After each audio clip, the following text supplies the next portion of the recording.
Hello दोस्तों, मैं पूजा सक्सेना फिर से आपके सामने हाजिर हुई हूँ टीजीटी पीजीटी मैथमेटिक्स नोट्स के साथ में।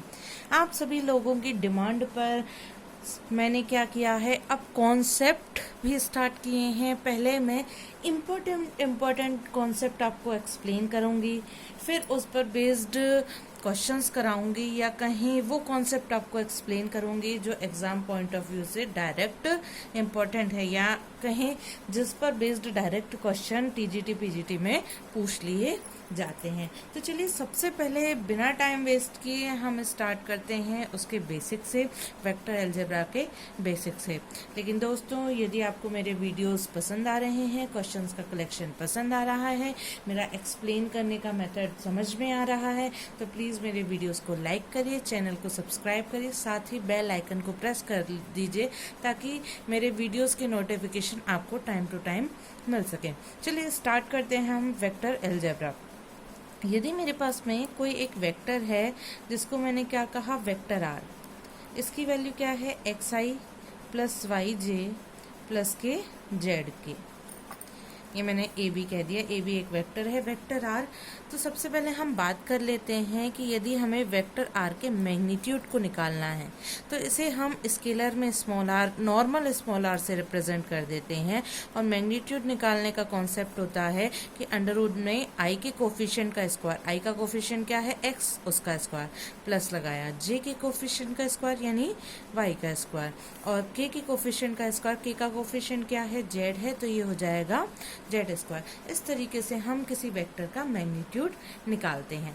अब हम बात करते हैं कि जिस तरीके से हम नंबर्स का मल्टीप्लिकेशन करते हैं उसी तरीके से वेक्टर्स का जो मल्टीप्लिकेशन होता है उसे हम या तो डॉट प्रोडक्ट कहते हैं या क्रॉस प्रोडक्ट कहते हैं। तो आज हम बात करेंगे डॉट प्रोडक्ट के बारे में।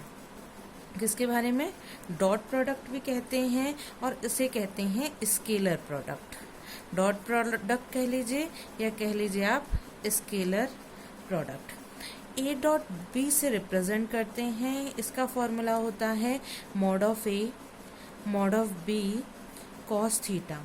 यहाँ थीटा क्या होता है, थीटा ए और बी के बीच का एंगल है जो लाई करता है 0 से पाई के बीच में। ठीक है दोस्तों, अब हम बात कर लेते हैं, आपने 2016 में जो एग्जाम हुआ था उसमें भी देखा होगा, एक वेक्टर का प्रोजेक्शन दूसरे वेक्टर पर पूछ लिया जाता है कि भाई वेक्टर एक वेक्टर की वैल्यू दे रखी होती है, दूसरे वेक्टर की वैल्यू दी हुई होती है, और कहा होता है कि एक वेक्टर का प्रोजेक्शन दूसरे वेक्टर पर निकालना है। सपोज करिए मेरे पास में एक वेक्टर है ए, एक वेक्टर है बी। एक बार तो हमें ए का प्रोजेक्शन बी पे निकालना है, तो हम क्या करेंगे, ए से बी पर परपेंडिकुलर डालेंगे। एक बार बी का प्रोजेक्शन ए पे निकालना है तो हम इस पे बी से ए पर परपेंडिकुलर डालेंगे। अच्छा, अब स्टार्ट करते हैं कि भाई प्रोजेक्शन का फॉर्मूला क्या होता है। यदि मुझे निकालना है projection of vector A on vector B, तो ये क्या हो जाएगा, ए डॉट बी अपॉन में मॉड ऑफ बी। यानी जिस वेक्टर पर प्रोजेक्शन निकालना होता है वो डिनोमिनेटर में मॉड की फॉर्म में आता है, ऊपर आ जाएगा ए डॉट बी। अब मैं कहूँगी projection of vector be on vector A, ये क्या हो जाएगा दोस्तों, ऊपर तो रहेगा ए डॉट बी और नीचे हो जाएगा, ए पे प्रोजेक्शन निकालना है तो मॉड ऑफ ए। ये एक क्वेश्चन डायरेक्ट एग्जाम में आया था, तो यदि हमें प्रोजेक्शन का कॉन्सेप्ट याद होगा तो 1 मिनट भी नहीं लगेगा क्वेश्चन को सॉल्व करने में। अब बात आ जाती है कंडीशन ऑफ परपेंडिकुलरिटी की।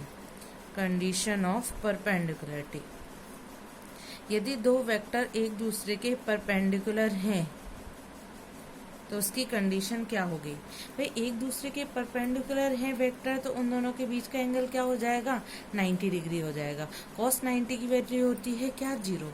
तो कंडीशन ऑफ परपेंडिकुलरिटी को हम कहते हैं A dot B is equals to 0। अच्छा, अब मैं आपको बता दूँ कि यदि मुझे किसी वेक्टर का स्क्वायर निकालना है, यानी मुझे उस वेक्टर का डॉट प्रोडक्ट उसी के साथ करना है।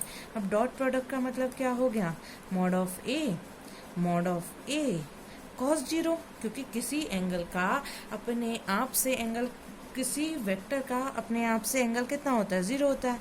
अच्छा, cos 0 की वैल्यू क्या होती है, 1 होती है। यहाँ मैं आपको बता चुकी हूँ कि यदि वेक्टर का मॉड निकालना है तो उसे स्केलर टर्म में भी लिख देते हैं। तो इसे मैं लिख दूंगी a cos 0 मीन्स 1, तो ये हो जाएगा a स्क्वायर। तो वेक्टर a के स्क्वायर को हम स्केलर a स्क्वायर भी कह देते हैं। अब चलिए हम थोड़ी सी आइडेंटिटीज की बात कर लेते हैं। नेक्स्ट, आइडेंटिटीज क्या होती हैं, आइडेंटिटीज जो हमें यूज करनी है, तो जरा देखते हैं हम आइडेंटिटीज। वेक्टर की आइडेंटिटीज जो हमारे काम में आएंगी, या यूं कहें कि जिनका यूज हम क्वेश्चन में करेंगे। Vector a plus vector b का स्क्वायर जो होता है, वेक्टर a का स्क्वायर प्लस वेक्टर b का square plus 2a dot b। क्योंकि ये वेक्टर के स्क्वायर हैं तो अभी बताया इसको हम a square plus b square, ये हमारा रहेगा 2a डॉट b, क्योंकि a डॉट बी को हम mod of B cos theta से ओपन करेंगे। इसी तरीके से vector a minus vector b का स्क्वायर भी क्या हो जाएगा, a square plus b square minus के 2a डॉट के b। इसी तरीके से तीसरी आइडेंटिटी होती है भाई a vector a plus vector b dot product vector a minus के vector b is equals to vector a square minus के वेक्टर b स्क्वायर, क्योंकि ये वेक्टर का स्क्वायर है, नहीं a स्क्वायर माइनस का b स्क्वायर हो जाएगा। नेक्स्ट हमें जो माइंड में रखना है, a dot b is equals to 1/4। ये क्या हो जाएगा भाई, vector a plus vector b का स्क्वायर माइनस के vector a minus vector b का स्क्वायर। देखिए, जब दोस्तों आप इसे सॉल्व करेंगे तो a डॉट बी ही आ जाएगा, लेकिन जस्ट लाइक आइडेंटिटी हमें ये माइंड में रखना है। ठीक है दोस्तों, अब हम कुछ प्रॉपर्टीज के बारे में बात कर लेते हैं। प्रॉपर्टीज, एक प्रॉपर्टी जो हम पढ़ते हैं उसको नन नेगेटिविटी नाम से हम याद करेंगे कि किसी वेक्टर का अपने आप से डॉट प्रोडक्ट हमेशा 0 या 0 से बड़ा होगा, इसे कहते हैं नन नेगेटिविटी। नेक्स्ट प्रॉपर्टी जो हमें माइंड में रखनी है, a डॉट बी का जो मॉड होता है वो हमेशा लेस देन और इक्वल होगा मॉड ऑफ a और मॉड ऑफ b से। इसे हम नाम देते, कभी कभी ये प्रॉपर्टी लिखी हुई आ जाएगी और इसका नाम पूछ लिया जाएगा, तो इसे हम कहेंगे कॉची स्क्वार्ट्ज इनइक्वालिटी। ठीक है दोस्तों, नेक्स्ट हम बात कर लेते हैं vector a plus vector b का जो मॉड होता है वो लेस और इक्वल होता है vector a plus vector b से। इसे हम कहते हैं ट्राइंगल इनइक्वालिटी। क्या कहते हैं दोस्तों, इसे हम कहते हैं ट्राइंगल इनइक्वालिटी। नेक्स्ट हम आपको बताना चाहते हैं कि भाई यूनिट वेक्टर्स क्या होते हैं। वो वेक्टर्स यूनिट वेक्टर्स कहलाते हैं जिनका जो मैग्नीट्यूड होता है वो 1 होता है। मान लीजिए मेरे पास में वेक्टर a है, वेक्टर a यूनिट वेक्टर कब होगा, यदि मैं इसका मैग्नीट्यूड निकालूं और इसका मैग्नीट्यूड क्या आ जाए, 1 आ जाए, तो ये क्या होगा, यूनिट वेक्टर होगा।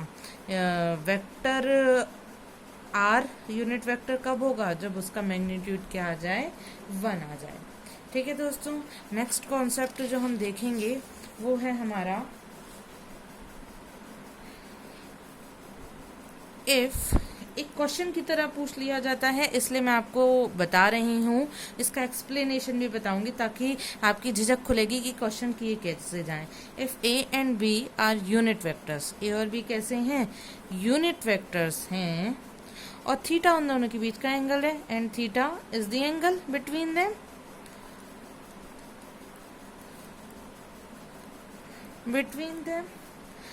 अब यहाँ तो मैं आपसे कह रही हूँ शो दैट, क्योंकि मुझे आपको बताना है कि ये कैसे आएगा। वहाँ डायरेक्ट 4 ऑप्शन होंगे और 4 में से पूछा जाएगा कि सही कौन सा है। तो ज़रा मैं आपको बता दूँ, सबसे पहले हमने क्या किया, mod of a minus B उठा लिया, mod of a minus B. अलग अलग इसका कुछ नहीं किया जा सकता, इसका हमने क्या कर लिया, स्क्वायर कर लिया। जब मैंने इसका स्क्वायर कर लिया तो इसको मैं कह सकती हूँ mod of A minus B dot mod of A minus B, mod of vector A minus vector B के मॉड के स्क्वायर को मैं कह सकती हूँ vector A minus vector B dot vector A minus के वेक्टर बी। अब ये क्या बन गया, ये बन गया vector A minus vector B का whole square, vector A minus vector B का होल स्क्वायर। अब इसको उसी फॉर्मूले से खोल दिया, वेक्टर ए का स्क्वायर प्लस वेक्टर बी का स्क्वायर माइनस के 2a डॉट बी।